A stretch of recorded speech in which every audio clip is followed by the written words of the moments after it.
अस्सलाम वालेकुम, चिमन परदेसी विद सोसाइटी टॉक्स। हम लोग कई दफ़ा अपने आप से खुद ही टॉक्सिक हो जाते हैं। दूसरे हमसे टॉक्सिक है ये तो हम हमेशा लोगों को बताते ही रहते हैं, लेकिन बहुत सारी ऐसी बातें हैं जो केस हिस्ट्री, केस स्टडी में सामने आती हैं कि आप खुद ही अपने आप से ही टॉक्सिक हैं। और ये आपको कैसे पता चले कि आप अपने आप से खुद ही टॉक्सिक हैं? ये आपको पता चलता है अगर आप जैसे बहुत ज़्यादा लोगों से अपोलोजाइज करते हैं, चाहे अपोलोजाइज की वहां जरूरत है या नहीं है। आप I am sorry, I am sorry, sorry क्यों? लोगों से अपने आप को माफ करवाना छोड़ दें, सॉरी कहना एक्सेसिवली छोड़ दें। जहां जरूरत है वहां जरूर कहें, this is also very important. जहां जरूरत है वहां पे सॉरी जरूर करें। It is good sign of a strong person who can say sorry. लेकिन हर वक्त सॉरी करते रहना is a sign of a person जो कि अपने लिए टॉक्सिक है, एम्पैथ है टू अ टॉक्सिक एक्सटेंट। आप फिर उन लोगों के पास जाते हैं जो आपको सही से ट्रीट नहीं कर रहे होते। अक्सर ऐसे मेरे पास लोग आते हैं कि उनकी जो फैमिली गैदरिंग है या जो सोशल गैदरिंग है, वो मुझे जब किस्से सुनाते हैं कि वो मेरे साथ, मेरी फ्रेंड या सो कॉल्ड सोशलाइट फ्रेंड, वो सही से मेरे से नहीं करती या मुझे ऐसे करती है, but I have to. You don't have to, believe me. Have to सिर्फ नमाज है, फर्ज, वो भी, बाकी कुछ हैव टू नहीं है। तो हैव टू नहीं है। आप you don't have to go back to people जो आपको टॉक्सिक हो रहे हैं आपके साथ और आपको लेट डाउन कर रहे हैं। आपको जरूरत नहीं है उनके पास वापस जाने की। अपने आप को स्ट्रांग कीजिए, अपने आप में अपने साथ रहना सीखिए, to be a strong person. आप बार बार फोन चेक करते रहते हैं, मैसेज, किसी को आपने मैसेज कर दिया उसके बाद आप फोन चेक करें, मैसेज का रिप्लाई आया कि नहीं आया, उसने क्या बोला, फेसबुक चेक करें।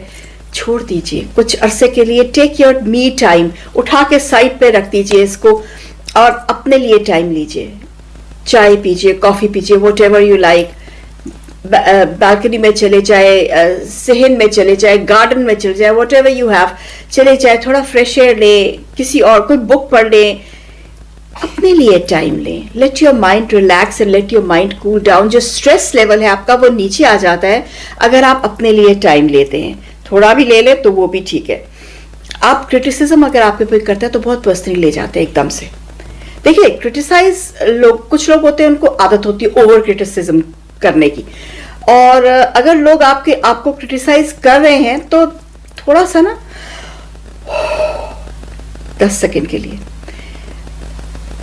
सांस ले और चुप कर जाए। ये हमारे रसूलुल्लाह सल्लल्लाहु अलैहि वसल्लम का फरमान भी है कि जब आपको गुस्सा आता है तो पानी का ग्लास पी ले। उसमें बात वही है कि बैठ के आप पानी का ग्लास पीते हैं 10 सेकंड की, यही साइकोलॉजी वाले भी कहते हैं। ठंडा सांस ले ले। उससे होता ही है कि आपके दिमाग में एकदम, जब गुस्से की वजह से हाइपर आपके दिमाग में वो जो इलेक्ट्रिक, क्योंकि हमारा दिमाग भी तो इलेक्ट्रिक इंपल्सेस पे चलता है ना, तो जो एकदम से वो वायरिंग, शॉर्ट वायरिंग होती है ना, वो कूल डाउन हो जाती है। और फिर आप उस क्रिटिसिज्म को पॉजिटिवली देख के उसका पॉजिटिव जवाब दे सकते हैं। तो पॉजिटिव जवाब देने के लिए पहले अपने आप को कूल डाउन की, ठंडा करें, फिर उसके बाद उसको करें। और अपने लिए आप टॉक्सिक हैं इसका ऐसे पता चल सकता है कि आप अपने आप को हर वक्त दूसरों से कंपेयर करते रहते हैं। उसने तो ये कर लिया, मैंने अभी तक नहीं किया, उसने ये, उसका घर ऐसा है, मेरा उसने ये ले लिया, उसने फिलहाल गाड़ी ले ली, मैंने नहीं ली। तो अपने आप को दूसरों से कंपेयर करना छोड़ दें। क्या पता उसने वो मायनतवेगन 50 लाख की या वट एवर यूरो की उसने गाड़ी ले ली, लेकिन उसको कोई अल्लाह ने और तकलीफ डाल दी है। तो शुक्र करें कि आप सही हैं, आप बॉडीली ठीक हैं।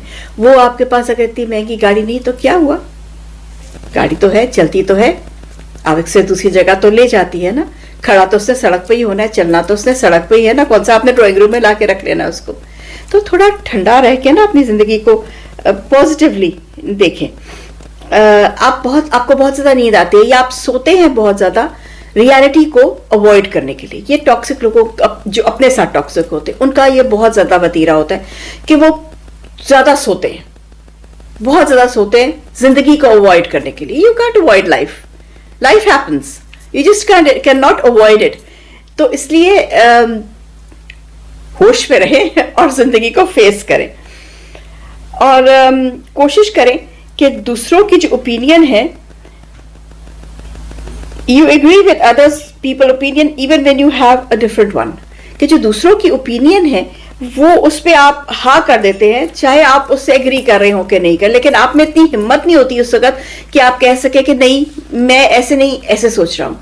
देखिए बात करने का भी तरीका होता है ना, अगर आपको किसी इंसान की कोई बात पसंद नहीं आ रही या आपको लगता है कि इसने जो बात किया है वो आपके दिल को नहीं लग रही ना, तो आपको शोर मचाने की जरूरत नहीं है। All you have to do is to keep quiet for a few seconds, और उसके बाद आप कह सकते हैं कि नहीं, I do not agree with that, और I would not do it like that, you no.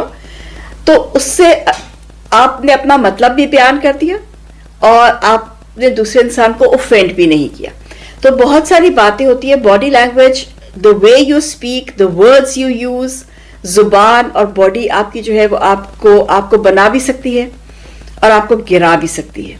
और इसका हम आजकल बहुत जगह पे बहुत सारे लोगों का जब स्पीच देखते हैं तो हम देखते हैं कि लोग अपने आप को, आप कुछ भी कर लें, आप कितनी महंगी गाड़ी, आपने कितना महंगा ड्रेस पहना हो, आपने 3-3 इंच का मेकअप लगाया हो या आपके कितने मेडल्स लगे हो, डजंट मैटर। जब आप अपनी जुबान, मेरे नाना पापा कहा करते थे, अल्लाह उनको जन्नत नसीब करे, कि जब आप अपनी जुबान खोलते हैं ना तो 5 मिनट में आपका अगर अगला बंदा समझने वाला हो तो 5 मिनट के अंदर अंदर आपका पूरा जिसको शजराए नसब जो है ना वो निकल के अगले बंदे के हाथ में चला जाता है। आपकी जुबान इतनी डेडली चीज है, आपकी बॉडी लैंग्वेज इतनी डेडली चीज है, अगर अगला बंदा समझने वाला हो तो दूसरों के साथ छोड़े, अपने साथ टॉक्सिक मत होइए, अपने आप को प्यार कीजिए, अपने लिए बेहतर सोचिए, अपने दिमाग पे रहम कीजिए, सुकून कीजिए और ठंड रखें।